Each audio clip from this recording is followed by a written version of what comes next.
What you got? Ryan's got jokes. Yeah. Amazing. Yay! Oh no. So that's what they were doing. Okay. Practicing.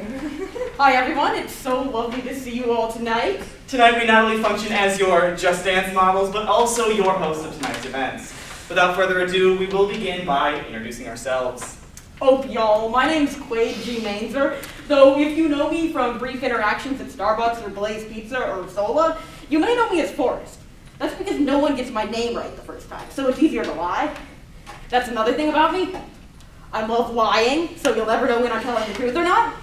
My middle name's not Jeffrey or Giovanni or anything exciting like that, but I won't tell you what it is because I hate it. But I will also respond to the name Jerk if this bitch calls me that. My talents include whistling merrily while other people are trying to study, working one of 2 minimum wage jobs when I am trying to study, and hanging out with my co-host who recently paid me back nearly $200 of debt. Some fun facts about me include that I'm an English major because computer science was just too hard for me. I have been the passenger in a car for 3 run-ins with the Tuscaloosa Police Department in the last 2 weeks, and my musical taste is approximately that of a misguided bohemian who is high on Mucinex. I also don't know directions to anywhere. One time I was trying to visit a friend and I got lost about 100 feet before their house and I broke down crying. I like it rough. I mean, my life is rough. In the case that you need to know anything more about me, feel free to get in touch with my co-host and they will gladly provide you with more information in 5 to 7 business days. Or not. They might be too busy trying to get a triple major while contemplating dropping out of school and moving to LA. Hi everyone, my name is Alexi, Tristan, Caroline, Castiel, CG, Jingo. You know what, I don't even fucking know. Let's just be safe, refer to me as your CDA president. Now I know what you're all wondering. I did get my mom's permission to host tonight's stand-up comedy event. Actually, she said I could if I had adult supervision, so that's why I'm co-hosting tonight's stand-up comedy event with a teenager. A few fun facts to get to know me. My blood is 20% peppermint mocha latte, and I'm the only person with the worst fashion sense of Quade.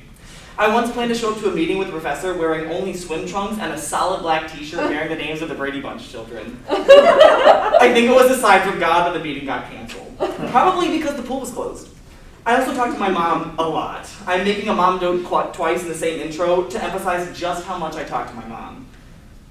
In fact, the only thing I'm on the phone with more than my mom is the 1980s because they want their style back. I am a student here like most of you. Not full ride, roll tide, unfortunately. It's more like Tuscaloosa wanted to be a film producer. I don't know, I'm like 5 college credits away from an Italian major, so I also just put those 2 brain cells together and make shitty Olive Garden commercials. You can probably tell now why I'm not here on full scholarship. My proudest accomplishments are not smiling for any picture anyone has ever taken of me, being so asexual that my favorite sex position is abstinence, and telling my pastor every single thing that has ever happened to me, even when he assures me that it's not confession, Cass, Lexi, Tristan, Lisko. I actually used to live in the Canterbury Chapel, but since I've become more vocal about the LGBT community, I had to move into the adjacent Ribbon House to avoid catching on fire. If you ever want to talk, my preferred medium of communication is not. But I guess you could reach me on Discord at Batty for Sam Winchester, all lowercase. Don't try to find me in public, my hair color changes on the daily, so it's a lost cause.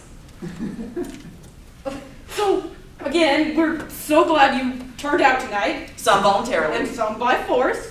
We hope you enjoy the very large array of comedic content supplied by a few brave individuals. Feel free to laugh, clap, snap, boo, or yawn as necessary. And kicking off the events of the evening, we have Nathaniel Lowe, a physics major from Chesterfield, Virginia. Nathaniel actually requested to go first tonight, which means he will inevitably finish first tonight. That's pretty on par for him, don't you think? If you're wondering whether or not it's important to tonight's events that Nathaniel is a physics major, well, it's not. But Nathaniel does need each and every one of you to know that for his own personal security. Nathaniel's hobbies include thinking about physics constantly, Talking about physics with people who'd really rather not know. and solving physics problems. If you're wondering whether Nathaniel has a life, the answer is no. All right, everyone, may we present to you Nathaniel Beckham Lowe.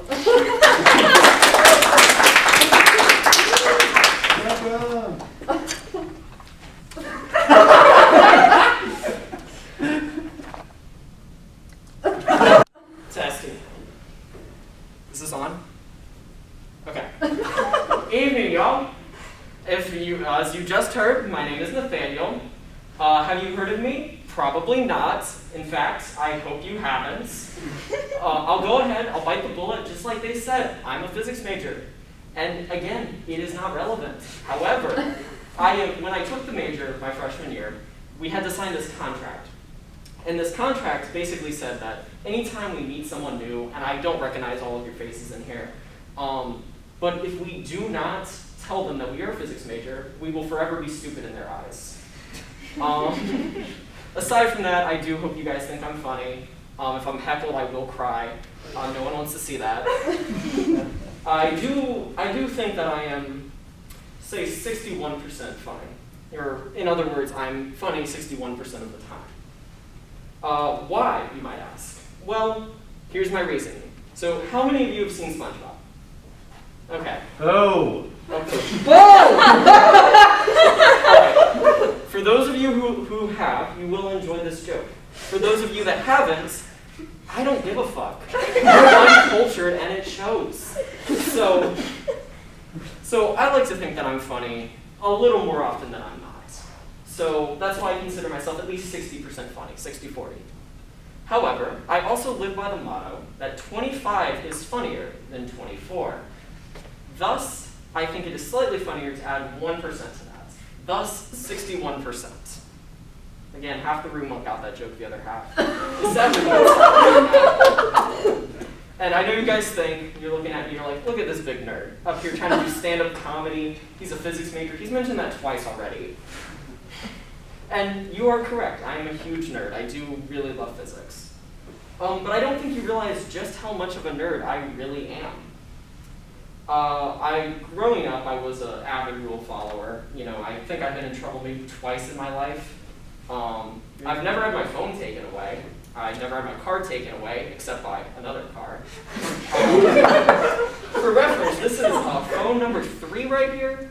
I'm on car number 4. I'm 19, and I'm on car number 4. Ironically enough, never so much as cracked my phone. I don't even have a screen protector.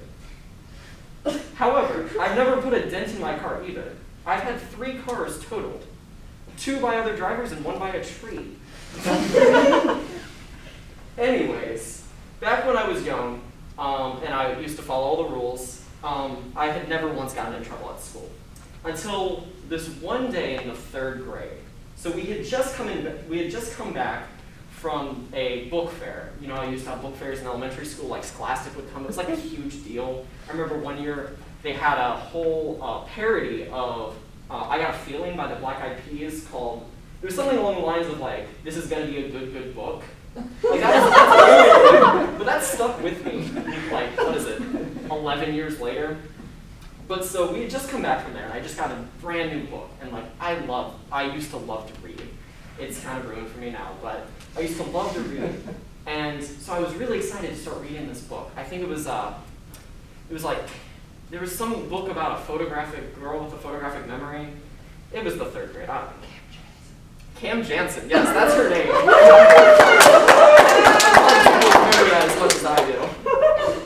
So we had gotten back, and my teacher, she started writing on one of those old, like, overhead projectors that was like basically just like a lamination that they would write in dry erase markers on.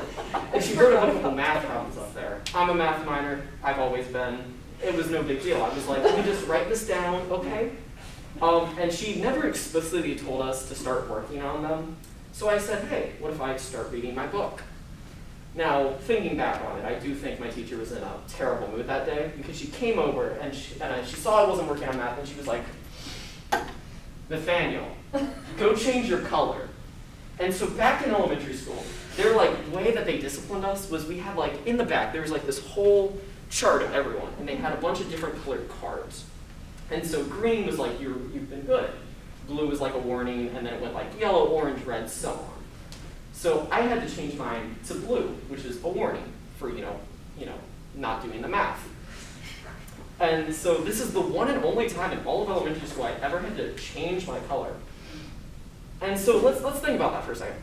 The only reason that I ever had to change my color in elementary school was because I was reading a little too much. I was never once loud. No. Never once disrespectful.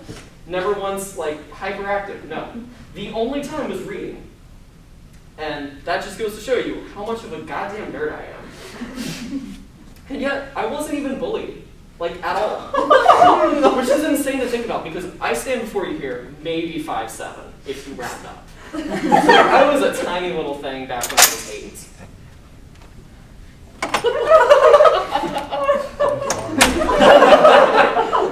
You're forgiven.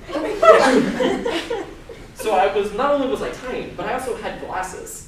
Hell, future day me right here, I would have bullied me. Ignore the fact that I'm a 19-year-old bullying an 8-year-old, but still. Thankfully, I have become a lot less rigid in my life over the past couple of years. It's let me have a lot more fun. But you know, in all of my 19 years on this planet, and the past 4 years at least studying physics, there's always one thing about the world that I never truly understood. Why are women straight? Genuinely. Like, okay, I understand the whole reproduction thing necessary for the survival of the human race or whatever, but girls are freaking hot. Like, don't get me wrong, there are some incredibly attractive men. For instance, Tom Hiddleston, so sexy. David Beckham, I could list a whole bunch of men that I find attractive and everyone in this room would find objectively attractive, but that's not the point. What I don't understand is why a girl would rather be with some 5'11" dude named Thad, who's in Sigma Tigma Figma. He smells like a middle school boy's locker room and exclusively drinks beer that tastes like water mixed with piss. Shout out Natty Light for that insult. And then, so you've got all these girls, and like on social media and Instagram, they'll like hype up their besties, and they'll say things like, OMG, you're so gorgeous, please marry me, to, damn, shawty got that body, yaddy yaddy. Literally, every single post they make. I swear, if any of you pull out your phone and look up on Instagram, any girl with at least 300 followers and knows a couple girls, and this will be true of every post. I tried this a couple times, it was true. And then if you look at the accounts of the girls saying these things, the same will be true of every single one of their posts. No matter what it is. So these girls, all of the girls that I know, have these incredibly gorgeous other girls in their life. But no. Let's let Thad ruin my life. And then 3 to 6 months later, it's Chad. And then 3 to 6 months after that, it's a guy named John. And it's just because they have a dick. And again, I understand the whole reproduction thing. But still, I mean, if women could discover a way to have kids without needing men, it's all over for us. Especially because theoretically, if they could do that, the only offspring, women. And so men would go extinct. And I wouldn't blame women for wanting that to happen, honestly. I'm a guy. I'm like, women are so much better than us, but it's fine. And now, I also have absolutely no research to back this up on. But my own intuition tells me that I imagine a majority of people would rather have sex with a woman than a man. Told you, I got no research, but women, very pretty, very nice bodies. And that's all I'm going to say about that. Speaking of which, I do think it's fair to say that we live in a society fueled by sex. And I think it's also fair to say that a lot of guys, and plenty of girls as well, have thought about the idea of a threesome. There's a lot of different opinions on this, especially when it comes to like the combinations of people involved. I, for one, would prefer to have 2 girls. Because if I had another guy there, I'd be extremely insecure. Although realistically, I would never have a threesome. If I wanted to disappoint 2 people at the same time, I would have a political conversation with my parents. I was raised in a conservative Baptist household. And my whole family is, my grandparents, all that, and they have been for years. Like, I grew up in church.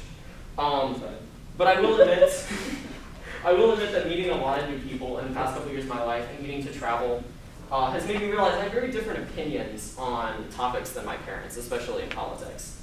I'm not going to get into those specifically, but my views have changed a lot being on my own now. I do love my parents very much, but like with everyone else, I grew up believing exactly what they told me. Now I feel like most people were told their parents, telling them something that we realized was like super false now, like now that we're older and like have a brain and common sense. Like how my grandfather and my father both taught me that it was illegal to turn the lights on, like in the back of the car on at night. Anyone else? Can anyone else place that? Yes. It is which like She's brainwashed. I do not believe that. I don't know how I just accepted that. I was like, yeah, that seems right. But I guess it goes to show you how much you trust your authority figures when you're younger. But here's another weird thing I believed when I was a child. I remember that my grandfather used to tell me this about religion. He used to say something along the lines of, if I live my life according to God, and he doesn't exist, then I've lived the life of a good man. But if I don't live my life according to God, and he does exist, I will go to hell forever. It sounds pretty profound, yeah, pretty smart. Younger me definitely thought so, and I truly believed for many years of my childhood that my grandfather had imparted some great religious philosophy that he came up with onto me, when in fact, it's just a paraphrasing of Pascal's wager. You know that philosophical argument that's been around since the 17th century? The moment that I learned that, my grandfather went from this, like, my equivalent of Socrates, to just some old guy who went to Samford University in Birmingham and read a book once. Genuinely, I cannot prove that he's read more than that book. As I said before, I used to read a whole bunch growing up. I used to really love it. But in the past couple of years, I've become really interested in movies. I find the process of making them fascinating. I enjoy watching them. And the more movies that I watch, the better I understand what makes a good movie. And I have enjoyed analyzing them as well. It has become a force of habit because back when I used to write for my school paper, I had a movie review column, which was affectionately called In the Know with Lowe. My last name being Lowe, if no one knows that. One of my all-time favorite series of movies is Star Wars. I'm low-key a huge nerd about it. I watched all 11 of like the main timeline movies, including Solo and Rogue One, back when I got my wisdom teeth out last year. And when I had COVID back in the fall, I rewatched the first 6 episodes, the good 6 episodes.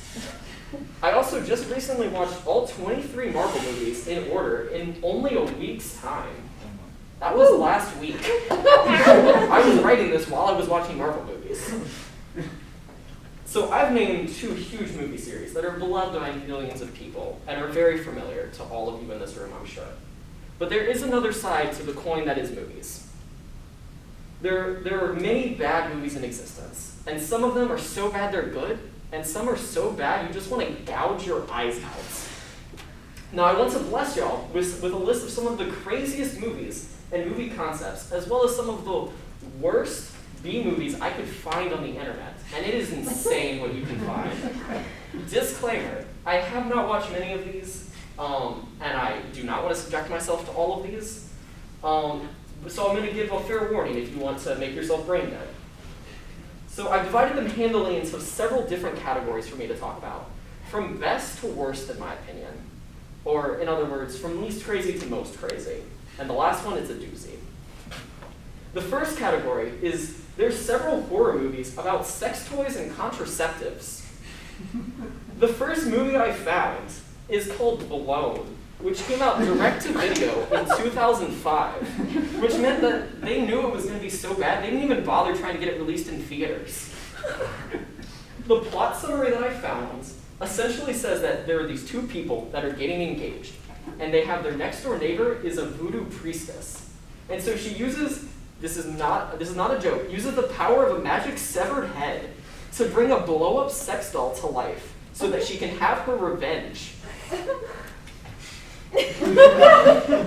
I wrote that and I'm still like, my favorite thing about this overall list of movies is that someone had to come up with each one of these ideas. They pitched them, probably to multiple people, and then no one stopped them. No one stopped them from bringing this shit to life. The other movie in this category is a movie from '96 called The Killer Condom, which is exactly what it sounds like. A condom, which is alive and violent, and also if you dig a little bit deeper, it apparently has to do with some like this religious zealot who like created it in a lab to like kill perverts, gays, and hookers. That's the plot, yes. So it like bites off a whole bunch of guys' dicks when they put it on. And like this movie, it almost sounds like it was originally meant to be a story about like abstinence is important, but it also comes across as don't wear condoms. Essentially, I can't justify the existence of this movie at all. So I'm just gonna move on. The next category I came up with is called B-movie slashers with insane killers. These are the most off-the-walls ideas for killers. The first one is called The Ginger Dead Man. Not the Ginger Dead, the Ginger Dead. It came out in 2005, and it was about a gingerbread man that comes to life with the soul of a dead killer, which is like the plot of Child's Play, with Chucky and the whole doll. Like, okay, fair enough, that's not too crazy. But you may ask who the fuck this guy is, and he would tell you, and this is a direct quote from the trailer, he ain't the Pillsbury fucking doughboy. But in all seriousness, he's played by Gary fucking Busey. It also has 2 sequels and a crossover movie called The Ginger Dead Man versus the Evil Bong, which is another movie with like 6 sequels. Anyways, there's also a movie called Thanksgiving because they needed a movie for the holiday that is Thanksgiving. And it's about a killer turkey who kills white people. It is genuinely the stupidest movie that I've ever had the displeasure of seeing. Filled with terrible acting, horrible jokes, and it genuinely looks like it was filmed on a flip phone. It was made on a budget of $3,500, which I could make in my bank account right now. And then they made a sequel called Thanksgiving 3. It's really not that much of a flex. It's $3 grand. Okay, speak for yourself. Let's not get carried away. It's all daddy's money, don't worry. So they made a sequel to this movie called Thanksgiving 3, which is about finding the lost copy of Thanksgiving 2. That's a whole joke. Everyone's got to be brain dead at this point, and there's still 3 categories to go that are significantly crazier than this. This is the tame stuff, in my opinion.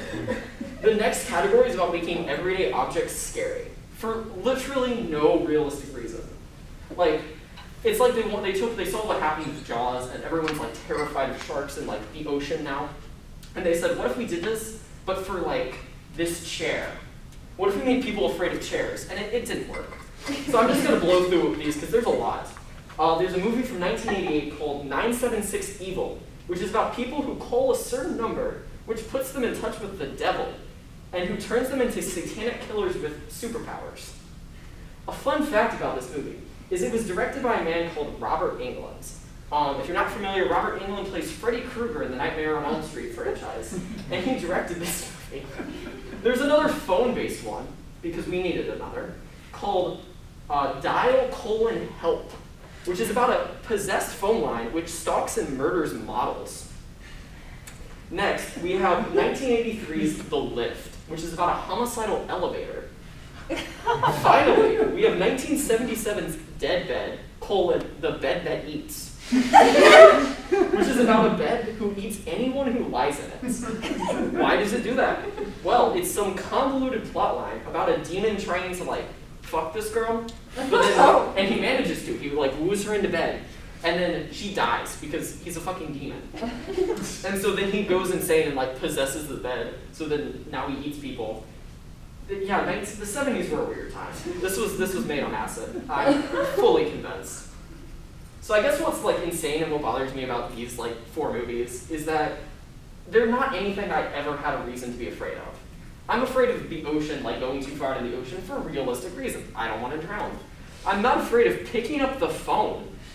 I'm not worried that it's gonna strangle me and garrote me with its telephone lines. So those movies just do not work for me. And like people are also afraid of the dark and like serial killers for again very real reasons. Again, not an elevator. Although, if you've ever been in the Lakeside Dorms elevator, which is the sketchiest elevator I've ever been in, then you might be a tad bit scared. So the next to last category is just called Santa Claus. And you'll see exactly why. There was a movie in 1960, which is about how the Martian children, they wanted, a Santa Claus of their own, so they kidnapped him, and he apparently conquered them or some shit. But it doesn't stop there. There's another movie in this category that's from 1959, so this is a super old movie, just called Santa Claus. And I will read you the verbatim plot synopsis I found. Santa deals with much more than delivering presents to all the boys and girls in the Mexican feature Santa Claus. Poor Saint Nick must contend with a demon named Pitch, who has been sent to Earth by Satan to assassinate him. With a little help from Merlin the Magician and some of the planet's best children, Santa Claus is able to defeat Pitch and save Christmas. So we've reached the balls to the walls crazy shit, because I don't even have a joke for that one. But the last category is about on par with how crazy those Santa Claus movies are, but they don't include him obviously, so it's why it's a separate category. The first one is from 2002. It's called Bubba Hotep, which follows the story of JFK, who is, and I'm not making this shit up, dyed black by Lyndon B. Johnson and sent to a retirement home after his quote-unquote assassination, where he teams up with Elvis to fight a reanimated Egyptian mummy. I'm pretty sure that actually happened, just saying. It's actually a historical drama, which was 100% true. It has based on historical facts, obviously. The movie synopsis in and of itself already contains multiple M. Night Shyamalan twists. But the movie that I think takes the case for the most batshit crazy movie in all of existence is from 2001. It's called Jesus Christ Vampire Hunter. It is a Canadian film about Jesus coming back in the modern day to help protect the lesbians of Ottawa, Ontario from vampires that specifically attack lesbians for some reason. But no, here is where it gets insane. The guy playing Jesus has short hair and earrings. So Jesus looks like he's from a Walmart brand version of Blink-182. He uses Kung Fu to fight the vampires, which is accompanied by the worst stage fighting ever, where you can clearly see it's fake, and it has the type of sound effects that you could get for free on the App Store. I've done stage fighting in actual stage productions, and it was awful to watch this movie. He also teams up with a Mexican wrestler who's played by a big white guy named Jeff in essentially just a white ski mask and a suit. And he also teams up with a woman whose name is just Mary Magnum. He also fights off a bunch of atheists who come after him in waves like it's a fucking video game. No joke. In this movie, he's walking, he's gonna make these stakes, these big wooden stakes, and he's walking down the street, just casually. You know how Jesus does? And these two atheists who honestly looked more Mormon to me, they were dressed in suits and everything. And they said, Jesus, we're gonna kick your second coming ass. That is a direct quote. So then this car pulls up, and we see 6 people get out of this car, and they run into this field and they surround Jesus, and he's like, ha, ha, ha, kicks their asses and whatever. And then, after he beats those 6, it cuts back to the same shot of 6 people getting out of the car, and another waves of atheists come and fight him again. This goes on 5 more times. And then after that, after they've exhausted 30 of them or whatever, then this dude who looks like a monk, with a big bow staff, he goes out and does the whole swings it around, looks all cool, from that Indiana Jones movie where he's fighting the guy in Cairo. I'm not super familiar with Indiana Jones franchise, but where he's doing all the sword stuff, and then Harrison Ford is just pop. And that's what it was like, because he did all this fancy stuff, and then Jesus just fucking kicks him in the face. Then he fights the 2 lead atheists like it's a boss battle. So, by the way, this scene goes on for about 10 minutes.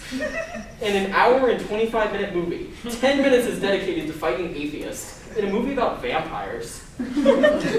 But here is the nail in the coffin. It's also partially a fucking musical.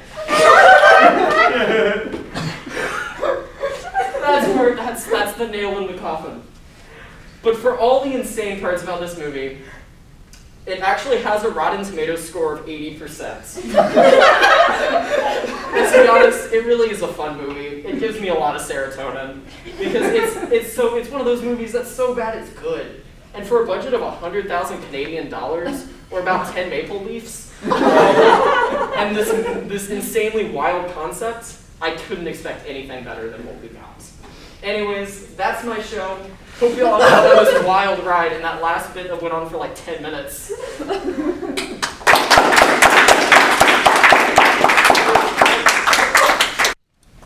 Thank you, Nathaniel. You're welcome. So, up next we have Quade Mainzer. Quade is a math and English major and Alpha Delta Pi, fourth legacy from Hinckley, Ohio.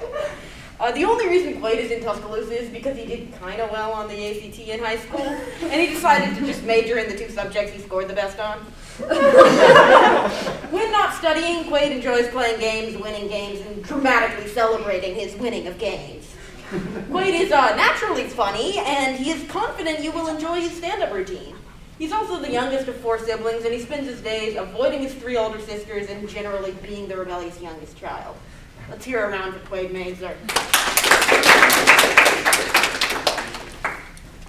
Alright, so I won't be up here as long as Nathaniel. I'm not as funny as Nathaniel. I don't have a big a nose as Nathaniel. But hope you all enjoy. So I worked at a candy store and a coffee shop last summer, living by the 3 C's: corn syrup, caffeine, and customer service. I hate people. And I think my boss at the candy store recognized this because halfway through the summer, she would put me on entire shifts just working in the back room, restocking pickle-flavored saltwater taffy or trying to fix the cotton candy machine.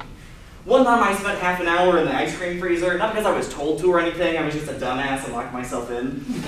One of my coworkers, Renee, found me and because she ate the last bowl of her favorite flavor of ice cream and she needed a refill. I'm not sure what tipped my boss off that I was a Slytherin and I thought consumerism was a crime. Maybe it was my comments shaming the products we sold, or the price we sold them at, or the staff, or the boss. You know what? I just will never know. And so either way, I was definitely okay with this because I spent a lot of time in the back room on my own accord. Because when certain customers walked in, I would just hightail out of sight and leave the main floor. That was probably better for sales in the long run. There's no sense in having some 18-year-old punk accidentally insult someone when they ask for my assistance in ascertaining the foot-long lollipop from the front display. Renee was my favorite coworker, and we actually devised a system to avoid such customers because she had certain issues with other special customers. Renee is a 35-year-old recent mother who would eat a bowl of ice cream with me whenever the boss left for her lunch break, and she hates fat people. Well, not hates, but is like scared of fat people, but that's actually how she tried to explain it to me. And so, well, I have a lot more acceptable judgments, and I absolutely hate babies. They're decidedly not scary, just astronomically ugly. And anyone who says otherwise is just too nice and is lying to themselves, and therefore just belongs in my shoes in customer service with that superficiality. But Renee genuinely cannot talk to the customers that puff out more than a pastry because she starts crying as soon as she sees them. I'm not even making this up. She says all she can think about is how lonely they must be. And I asked her once how someone who has a talking stomach on demand can ever be that lonely. But she won't listen to reason, or her stomach. And I've done my best to prove her wrong multiple times, but nothing worked. I remember trying to remind her that whenever she brought her daughter into work, that her daughter clearly isn't lonely. She just hasn't worked it out yet. I don't think she's worked out in general, but I don't know. So Renee would leave the main floor whenever a chubby candy goer would see how many gummy burgers, snakes, pizzas, and ironically salads they could bring up to the register. And that left me alone either to ring them up or to sumo wrestle, I was never really sure. Our trade-off was when babies were herded in by a pair of glamour sunglasses and unbuttoned beer guts. And Renee would coo over the blob and compete with the parents over who spent more hours in labor or who lost more sleep. She said she spent 16 hours in labor with her daughter. And it makes me wonder how many hours she says she's in labor at the candy store. Renee was really good at that backhanded motherly stuff. Sometimes she would bring in her daughter and deadly lab puppy, and she'd place a bowl of vanilla ice cream in front of them and see who could eat more. While the kids ate, we would have our own adult conversations over the chocolate display cabinet, and these discussions mainly revolved around college. And Renee always ended with the same sound advice. Have a lot of fun and have a lot of sex. And I did one of those things. And I'll try to have fun next semester. No, I kid. And it's mainly because I don't have a kid. And my sex life is definitively like the movie Inside Out, not because it's heartfelt or emotional, or because director Pete Docter controls everything that happens. No, it's more because it's all only happening inside my head, and the only way it would happen is with a budget of $175 million and an inciting traumatic incident. Last month I went on 4 dates with somebody before rejecting them. An Australian accent just doesn't mesh with my natural Midwestern charm.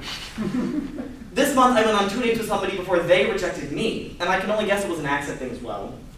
To go along with the pattern, everyone in the room that I've gone on 0 dates with, I'm just going to say no to you preemptively as you walk out the door. Don't take it personally. Speaking of taking things, if Renee took her own advice about having fun and having sex early in the 2000s as seriously as she wanted me to follow it, I'm not convinced she only has 1 kid. Maybe she's hiding the others in the 128-ounce gummy bears in front, or they're always just behind her, and in that case, I'm never going to see them ever. But there was a major flaw in our system. Fat babies. First cribs, now C-sections, and now our customer avoidance plan can be added to the list of things destroyed by a fat baby. The first time Tubby Timmy stampeded through the aisles, we panicked. Renee went off crying, the ground shook. Thankfully, there weren't any other customers in the store at the time, so Renee was able to convince the parents that we were closed while I lured the kid out of the store by throwing a handful of taffy out the back door. We rewarded ourselves with the 3rd bowl of ice cream that day. Since that incident, we've come up with a simple solution. Rock, paper, baby. Paper covers rock, rockabye baby, and the baby rips up the paper to laugh. And the signs for paper and rock are pretty universal, but the baby part gets confusing sometimes for us. Renee thinks you should be pretending to hold a baby lovingly in your arms. I think you should just be vomiting. Whoever wins gets to hide in the back room for that customer, and if you win 3 times in a row, you get to eat a bowl of ice cream while you're hiding. So this system would suffice until we convince the boss to impose a weight limit on the main floor, or until I win so many rock, paper, baby matches that I eat so much ice cream that I break the problem that I fought so hard to solve. But I digress.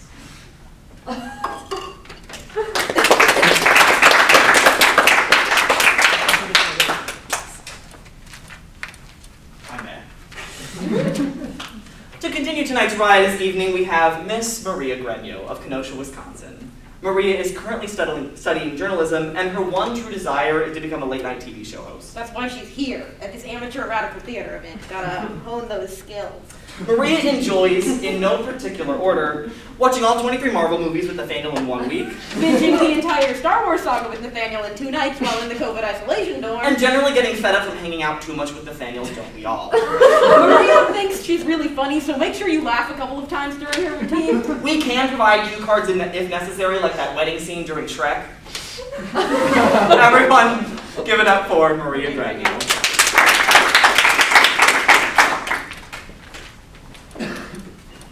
All right, guys. I thought I was tired of hanging out with you. So, I hope you don't think too badly of me after this, but I'm an accomplished liar. I don't lie to everyone, though, and I promise this story isn't a lie. I just lie to my parents because they're strict, and otherwise I wouldn't do anything ever. So when I turned 18, I wanted to do something very adult, but I never want to half-ass something. I full-ass everything. So instead of spending the night at a boy's house or some dumb shit, I decided to take a day trip to New York City. A day trip to NYC, how cool. Yeah, it would be cool. And it wouldn't be a problem either, except I live 926 miles away from you. So, I plan out what I want to do. I want to go to Central Park and see Trump Tower, to spit on it, don't get it twisted. I'll see Times Square and go in all the stores and then go see a taping of The Late Show. So I had to find flights, a hotel, a ride plan, and most importantly, a lie. About 3 weeks before I went, I turned off the location tracker on my phone. I also requested time off work from my dad, who I worked for. I then went to Barnes & Noble to buy a paper map of NYC for emergencies. I didn't want to look like a tourist, but I also didn't want Cricket Wireless to fail me when I was 926 miles away from home. I eventually settled on telling my parents I was going to go sleep over at a friend's house, go to Six Flags the next day, which was only 40 minutes from our house, and then sleep over at that same friend's house again. I told myself that I'd eventually tell them the truth, like a year later. So I go to my friend's house the night before, we hang out, and I go to bed early because I'm getting up at 2 in the morning. I don't fall asleep until like 10:30 p.m., so I get 3.5 hours of sleep. So I'm driving down the interstate going like 90 miles an hour, which is dangerous because I'm nervous my parents will somehow catch me at 2 in the morning. Plus I'm running on less sleep than the length of the Snyder Cut. But there's no one on the road. 9 lanes of traffic each way into Chicago, and I see maybe one semi-truck.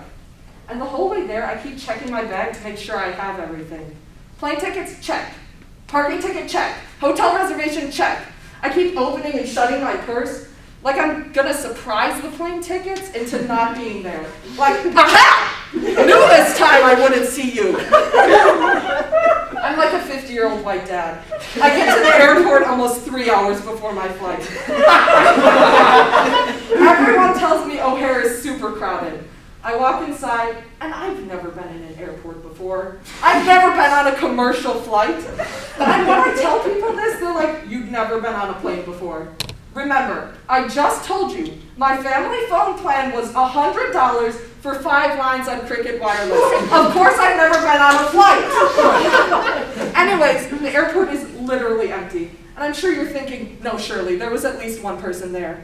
And I swear to you, there was no one. I was like, hi, knock, knock, are you closed? Because you know, I've never been in an airport before.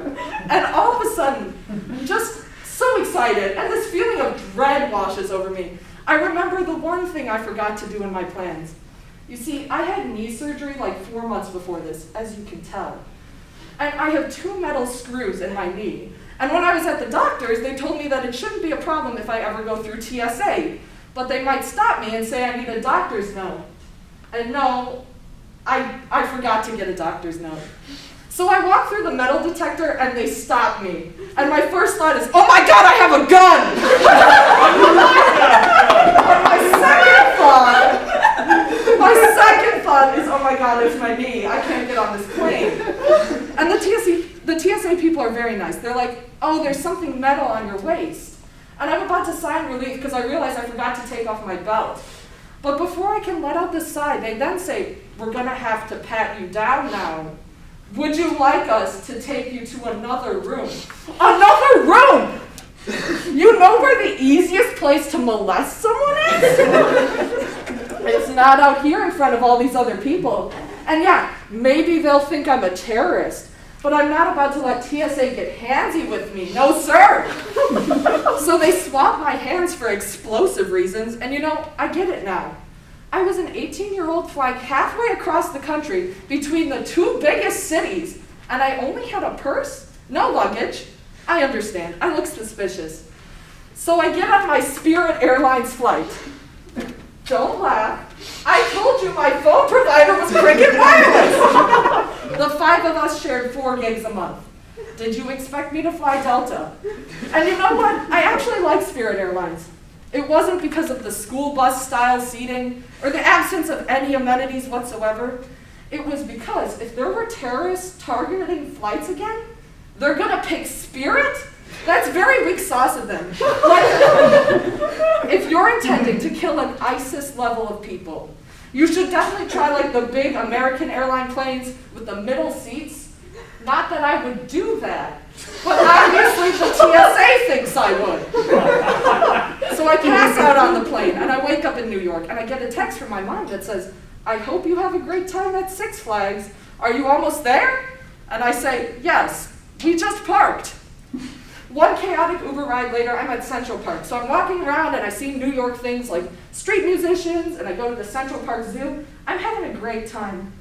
And then I go and I walk to Times Square. You know, it's big and magical and stuff, but I'm trying to not look like a tourist. So I'm trying to walk like I'm on a mission. Like, nobody talk to me, I have to check the stock market. Or something like that. And I've been warned that people try to scam you out of money in Times Square. So I'm trying to avoid people with merch. And all of a sudden, this like 6-foot guy walks up right in front of me, and he's like, oh, what are you doing? Where are you from? And my mind goes blank. I had something rehearsed in my head for this type of situation where I'm like, don't talk to me, my dad is in that store right there. If you don't leave me me alone, I'm gonna scream! That was my plan anyway, but I literally felt like I'd hit a brick wall. Out of nowhere, 2 more guys show up, all of them over 6 feet tall. And they're finally like, we're selling CDs. Would you like some? So I bought 2 CDs for $40. What a steal. One of the guys even signed it for me. It says something like, "Dear Maria, you're beautiful." And then his rapper name. I don't even remember it, and I've never listened to the CDs. But I always tell people I got mugged in NYC because it sounds way cooler than I willingly gave 3 men $40. After that, I go to check into the hotel, and I didn't realize this at the time, but on the reservation sheet I printed out, it said, "Must be 21 years old for a room." The guy at the front desk took my driver's license and my credit card, and he must have just said, "Fuck it," because he gave me the room. I understand it was probably just to keep business, because otherwise the room would be empty and they would make no money. Either that or the employee treatment was like similar to McDonald's or Walmart, which explains why I had enough money to stay there. So I'm in my hotel, and it's about time to go see the taping of the Late Show. So I get in line, and I'm the first person there because they send out more tickets than the amount of people they can let in. So I want to make sure I'm not going on this trip for nothing.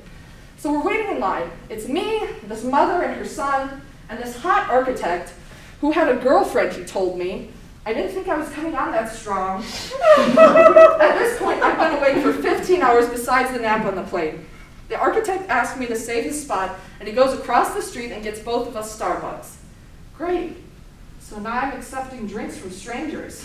While I'm in line, my mom texts me again. She says, "What rides have you gone on so far?" And I'm like, "Oh, I've been on the American Eagle, the Demon, the Raging Bull, the works." So this is no longer a single lie. I'm living the lie. I say to myself again, I'll tell my parents eventually, just not now. Anyways, we get inside, and I sit in the second row, because the first row is safe for VIPs or something. You know, people who don't fly Spirit and have Cricket Wireless. I couldn't even get phone service in my own high school. The show taping starts at exactly 11:35 p.m. because it's a live show, and just like that, an hour later it's over. I walk the block to my hotel and fall asleep at 1 a.m. So if you're keeping track, I was awake from 2 a.m. Central Time until 1 a.m. Eastern Time. That's 22 hours. I only slept until 4:30 because I was so afraid of missing my flight home. And then I do it again. Back to the airport, took my belt off this time, onto Spirit Airlines, 90 miles per hour, back up the freeway to my house. I walk in the door and immediately go, guess where I was? So much for keeping it a secret. And all of that cost less than this. This iPhone 8 Plus was $870. I did the math, and that trip cost me $850.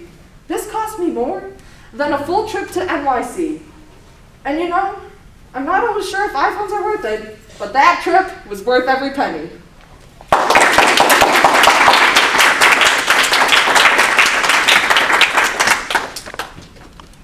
Okay, so I just have a question for all of you. Did y'all know that kid on the school bus in elementary school who would eat absolutely anything off the floor if you dared him? So replace the eating with falling in love, and replace the dare with, "Bro, I'll do it for free!" And you've got our next presenter, Cass Lisko. Cass is an English and creative media major from Gallup, New Mexico, who is incapable of making life decisions. The only thing Cass has tried out more than first names is college majors, attempting to dabble in Italian, New College, astrophysics, and pre-med. Cass enjoys watching old movies no one has ever heard of, skipping the 12 p.m. class, and staring at blank faded documents while pretending they could make it as a screenwriter. They are delighted to be hosting tonight's stand event and are thrilled to see so many beautiful faces in the audience. Well, they can't really see the faces, but you get the point. Stand-up really isn't Cass's specialty, so they spent the evening wondering what in the heck they're doing. They hope you find at least 5% of their stand-up routine amusing. Everyone, Cass Lisko. I don't need this, I can project. So y'all, you know how ABBA wrote a song about how love was their Waterloo? So I'd like to postulate my own proposition. I think love is my Chappaquiddick. Now, if you're not familiar with what Chappaquiddick is because you don't have an older sister with an out-of-control Kennedy affinity, well, here's a brief sketch of events. Ted Kennedy, married man, then campaigning for president, had an affair with a woman, was driving her home while drunk, drove his car off a bridge, and left the scene without helping her. And that's how I feel. Oh no, not like Ted Kennedy, like the girl in the car. Anyone who ever shows romantic interest in me ends up leaving me to suffocate. But before I really get started, let's get one thing straight. I'm not. I am a biromantic demisexual, which means I'm immune from hookup culture and I have twice the chance of being rejected. Before you wonder whether I grabbed this theory out of thin air, let me assure you that I've been rejected in the past by men, women, and people who don't conform to the gender binary. Add to that the fact that demisexuals can only experience attraction after forming a deep bond, and the rejection gets even more painful. What's worse than being rejected? Being rejected by one of your closest friends. True story, moving on. My mom doesn't believe the biromantic part because I have a clear type. Jared Padalecki. Just ask my friends. At least 90% of the people I've liked have looked like Sam Winchester. But I digress. Anyway, love is something I've had on the brain a lot lately. Maybe it's that I've just been listening to entirely too much ABBA, but I found myself wondering who will ever end up being the one to take a chance on me. Seems like it'll never happen. I got close the other day. I even had my first date ever scheduled. Most of you in the audience know I was going to go on a date. And I was super excited about it, right up until they canceled on me. I wish I could say I was surprised, but it's simply following a pattern. Right now, the only thing I'm sharing a bed with is Story by Robert McKee. So you know what I hate? Love. And you know what I love? Ted Kennedy. Seriously. I mean, honestly, what could be less romantic than a man who has an affair with a woman, drives his car off a bridge, and leaves her in it to die? It's so different from those vile stories about happy couples who meet and fall in love and spend the rest of their lives together. Disgusting. Now, before you begin attacking me for my opinions, I will concede that there was once a time in my life when I wanted this. Let's just say that time ended Tuesday of 2 weeks ago when my Bumble date chose the morning of to cancel on me. And since then, whenever I see a happy couple walking along hand in hand, it takes all my personal restraint and I knock them off the sidewalk into the street. I hate men. You know what? That's actually a terrible, terrible thing to say because most of my best friends are men. But you know what all men have? The audacity. I was sitting behind the Parham desk last evening working when I got a Snapchat from another guy from Bumble who said he'd take me on a date a couple weeks ago and then dropped off the grid entirely. And you know what? I left him on red and he had the audacity to get offended. Now, I may seem like an insensitive, unromantic bitch, but let me tell you, caring's a lot worse. All the humor I'm packing into this monologue is the product of months of bitter tears. I'm serious. But no, don't go feeling sorry for me because that's not what I want. What I want is Jared Padalecki. But unfortunately, he's married. But genuinely, in all seriousness, this shell of comedy I wear keeps me from slipping into the depths of despair, and no, that sentence was not supposed to rhyme. But speaking of rhyme, I found a way to cope with love not working out for me. Composing slam poetry about Ted Kennedy. What's that? You want to hear some? Yeah! If you insist. Ted, is your car dead? Well, if you drove it off a bridge, it probably is. What are you doing at 2 a.m. on July 19th? Ted, is it true what they said? Did you cheat on her, beat on her, leave her for dead? Since I don't have to worry about the issue of having a partner, I get to compose such slam poetry, which, let me assure you, is way more fun than any date. Or I tell myself it is. And Ted Kennedy is safely dead, so I don't have to worry about what he'd think of my endeavors. Which brings me to an important point. Can dead people tell when we're talking about them? Name a famous dead person. Helen Keller. Really? Do you think she just rolled over in her grave right now? Like, do you really think you have that power? She couldn't hear you. I'm standing here cracking jokes about Ted Kennedy being a pervert, and he's staring down at me from heaven, heartbroken? Or maybe is he staring up at me from hell, delighted that I'm reveling in his perversion? Who knows? Though honestly, I don't think I would have written that last paragraph if I thought he could hear what I was saying. Because at the end of the day, I am a sensitive person. Despite this persona of gender non-conforming badass I portray to the public, there are still days when it's hard to motivate myself to get out of bed in the morning. So how do I do it? Usually very groggily, after snoozing my alarm for at least 3 hours. Now, of course, I'm leaving out the answers to some of the most important questions, like, how do I reconcile myself with the fact that romantic attraction is something that I still experience, whether or not I ever choose to act on it? Well, every god has their faults, I guess this is mine. How me, who is capable of being attracted to literally anyone, has never been on a date in my entire 21 years of existence. Used to blame that on overprotective parents, but now, well, I'm not overly protected anymore. No. My parents didn't die, I just moved. I came here, I'm a student like all of you, and I'm studying how to move back in with my parents at the age of 30 after starving as an artist in LA, and I go crawling back home to my father's protection. But back to romance. Now, Michael Bublé says I guess it's half timing and the other half's luck, and I just have to ask, are both my timing and my luck really that bad? Now, you might be wondering who is the current object, not exclusively the woman kind of object, any kind of object.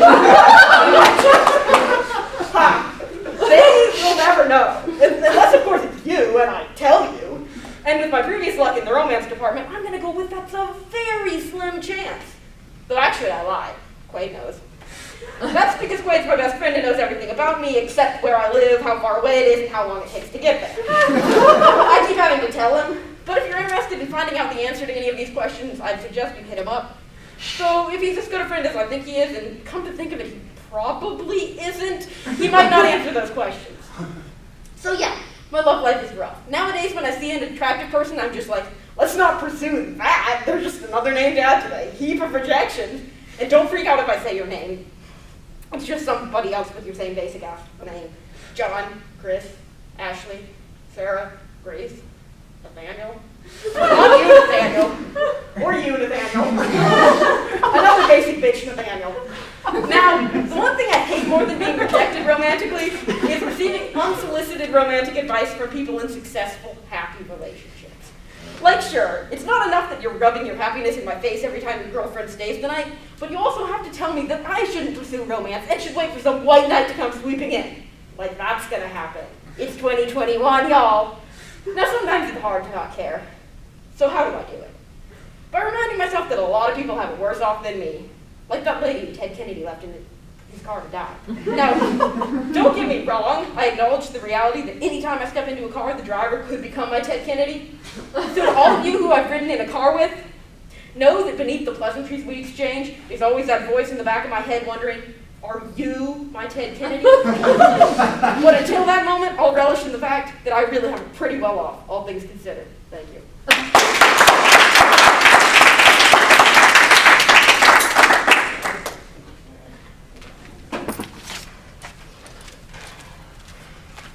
All right, our final act of the evening will be performed by Straub, creative media major hailing from Evansville, Indiana, where trash knows no bounds. Raised Catholic, but now in recovery, Julia's specialties include forgetfulness, hence having to read her stand-up routine instead of having it memorized. Not being able to do a cartwheel. Waking up every day more and more pissed off that she's not Zendaya. And attending CDA stand-up nights to prove that, yes, she is actually funny.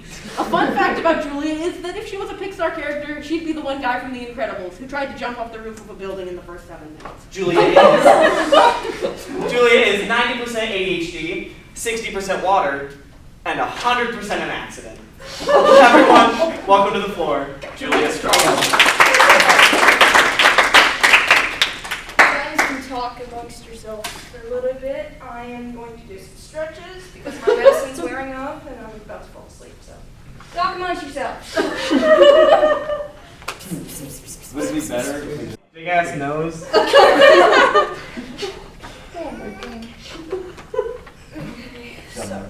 That was really good. That was so funny. I don't know. Let's see how it goes. Okay. So, for those of you who weren't here last time, I didn't really do stand-up, I just said stories that piss me off because this is my platform. And I can't afford therapy yet, so that's what I'm going to do now. And you don't have to laugh, I'm not going to cry about it, I don't give a shit. I'm getting a Subway after this, and I'm excited. Okay. So here are a bunch of stories about my dad, who is an asshole. And I need to say up front that I love my dad, or else you guys will be upset. Well, these stories are kind of upsetting, but I'll let the humor flow. Okay. And anytime you guys visibly look upset, I'm just going to say Bill's character. These are the stories that piss me off that raise the least amount of red flags. I don't get to tell those stories until I'm financially dependent. So, a lot of people say that girls tend to go after guys that resemble their fathers. I am not one of those girls. I am Rosa Parksing the hell out of the back of that city bus. I am not looking for anyone like Dennis Straub. He's just a weird, conservative guy, very old school, tough love, no coddling parent. But weird. He's a completely different person with his friends. With his friends, he's funny, easygoing, and he jokes about things like ass hair. But with his family, he's very stubborn and stern. Financially speaking, he's a good dad. He provides for us, but I honestly have no idea why he had kids, besides the fact that he was married and that's just what you do. But I've never believed he felt any sort of emotional connection to us. I have 2 older brothers, Damon and Devin, but I think he feels the least amount of emotional connection with me, especially, but we'll get to that later. But I try to put myself in his shoes, because I kind of get it. Because I think I read somewhere that a celebrity, don't fact check me on this, but I think it was Lady Gaga. She learned how to play piano at 3 years old. You know what I did when I was 3 years old? I shit my pants. And I peed the bed. My only talent was missing the toilet. So I would be pissed at that too if whatever. But anyway, here are some of my stories. There's no segues, they're just stories. I don't know what kind of movies you guys watched when you were little kids, with your parents. But when I was 5 years old, he made my family watch Passion of the Christ. Who does that? So Devin and I were screaming, crying, just begging him to change the movie, and my dad just stayed in his chair and laughed at us. What a guy. My mom's attempt to comfort us in our bitch crying was to tell us things like, it's okay, Jesus rose from the dead. It's just like in Narnia when the lion rises from the dead, Jesus beats Satan. Because I guess she thought that'd be good. But surprisingly, it was ineffective. I don't know, I think when you're 5, your idea of Christ is, Jesus loves me because the Bible tells me so. Not for me. I got that bloody... I didn't sleep for a week. But I guess it would desensitize me enough for when I was 8 years old and my dad made us watch Schindler's List. Nah, by the time I was watching that movie, instead of freaking out by what I saw, I was more like, I guess that's what it looks like when you get shot in the head. Morbid curiosity. So I guess that's progress. But of course, I went into 2nd grade a few days later, ready to tell my classmates and friends about the movie I saw over the weekend. Did you know what actually happened in World War II? Did you know what went down in Germany? As if we were all conducting our own research on the topic instead of learning how to write the letter I in cursive. But of course, this was problematic, and my teacher had to talk to me in private, like, Julia, dear, please stop telling the other kids about the Holocaust. Which is a conversation I don't think any teacher is prepared to have with a fucking 8-year-old. Yeah, I got in a lot of trouble. Whatever. This one pisses me off more than, okay. Let me take a breath. Okay, another 5-year-old story. I remember one time when I was 5, it was Easter Sunday at our house. The moms were inside, and the dads and kids were in the backyard playing baseball. Sounds heartwarming, right? We were using a pitching machine my dad had just bought. Devin was pitching the baseballs, and if this was a pitching machine, they kind of spring out. I was kind of right here to the side. I wasn't allowed to touch it or use it because they didn't want me to get hurt. So let's see. My dad was up to bat, ready to show off to the guys how strong and athletic he was because he works out every day and he lifts weights pretty often. So, muscular guy. So Devin said, ready? My dad gets into position. Ready. Devin, put the ball in the pitching machine, shoots out the ball. My dad swings with full force and hits it, and at the speed of light, direct line drives straight into my 5-year-old stomach and immediately knocks my ass to the ground. And I'm talking immediately. Gravity was like, down, bitch! Straight down. Spoiler alert, it did not feel good. I screamed so loud the neighbors probably thought the tornado siren was going off. Granted, I was a pretty chubby kid back in the day, but unfortunately the ball did not adhere to my large barrier of belly fat. The soldiers were down. To say that knocked the wind out of me is an understatement. No, that shit knocked the hope, innocence, sanity, and sense of wonder out of me. By the way, my dad didn't ask if I was okay. He didn't notice when I stumbled inside, sobbing to my mom, looking like I just got mugged and stabbed. He didn't notice a thing because he was on the ground too, from laughing so hard. And the thing about that story is they bring it up frequently at the dinner table, even to this day. And they laugh about it. They're like, remember that time when you were like, ah! Because Dad hit you in the stomach with a baseball? I was like, yeah, it was great. And maybe I'm being too sensitive about it. Maybe I'm looking a bit too much into things. Except that I'm not, and that is fucked up. And every time they bring it up, I want to punch someone. I'm skipping that story. My dad, he hyped up a big surprise, and we were little kids, and we're like, what is it, what is it? He took us to a monastery. It was the worst trip ever. I'm sorry, but you don't hype up something to a 6-year. I wonder where the nuns live. But, okay, back to my dad not taking me seriously the most. So, as you could tell from the bio, I was an accident.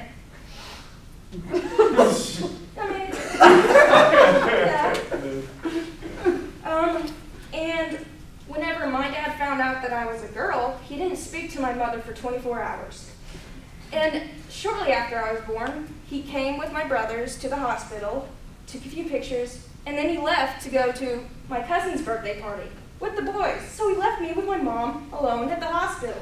He's a good dad. But he never took me seriously.